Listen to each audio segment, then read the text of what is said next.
And I want to start off with a question. Do you think it is important to have political opinions?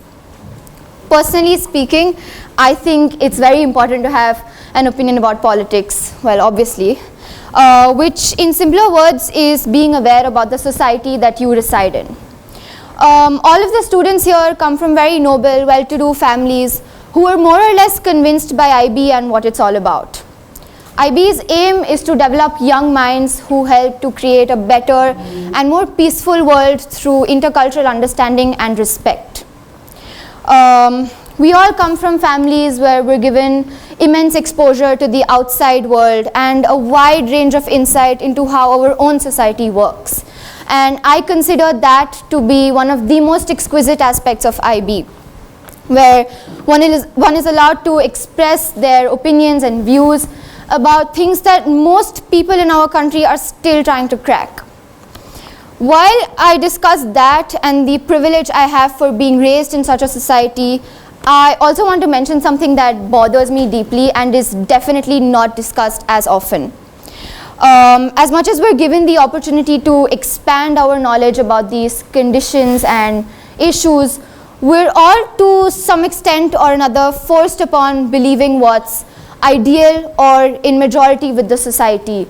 We are all deeply judged for having an opinion that's, relatively unique, or an opinion that stands out, or an opinion that is not exactly the same as most people around us. I want to be able to live in India and talk about how Pakistani civilians are not at fault during Indo-Pak riots. I want to be able to live in India and talk about how I think BJP is not the path to prosperity for India. And I want to be able to live here and sustain these opinions without having to change them solely because my classmates think that they're not justified enough, or that my parents think that I'm too young to have an opinion on such a vast scale.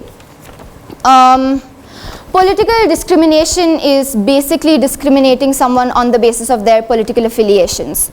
Now, in many countries and federations, this form of injustice, as we speak, is still not prohibited and is very much into play.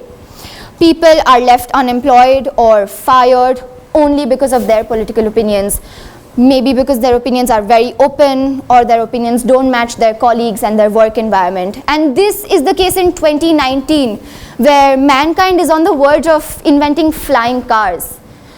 Can you think of any reason why governments would have left out discrimination on the basis of political beliefs in their human rights legislation? Is there any justification for prohibiting religious beliefs and not political beliefs? Because I cannot think of anything that supports that. In this investigation of mine, in this exploration of mine, I've learned several things. Most importantly is that how crucial, how trivial it is for one to be open-minded and for one to be accepting towards all kinds of opinions. Now, if we want peace, we need to understand that not everyone can think the same way we do, not everyone can act the same way we do, and everyone has different justifications and everyone comes from different backgrounds for believing what they do and for believing what they believe in. I would like to mention a short event that had taken place with me exactly last year in 2019, post the Pulwama attack among Pakistan and India. It was a political crisis that had taken place among these two countries. And back then I was relatively more open about my opinions. I was more fearless about my opinions. I would talk about my opinions very strongly in a very bold manner in class discussions and in informal conversations with my friends and family, and even putting those up in social media. And I was very fearless with it. I was very firm about them, and I still am. But that event, not only did it lower down my self-esteem, but it made me realize that the people I surround myself with are not accepting, they're not respectful, and they just cannot digest an opinion that is different than their own. I was labeled a Pakistani. I was called an outsider. I was told that I don't deserve to live in India. I was told that I should not be called a citizen of India only because my opinions were not patriotic, my opinions were nationalistic, and my opinions didn't demand a war that claimed that we should kill every Pakistani ever. And by this talk, by this conversation, I don't expect to make a change in federations and in countries and in companies.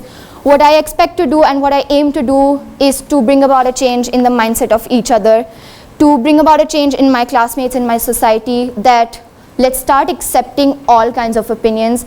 Let's admire the beauty of human nature that states that everyone is different, yet they're all one.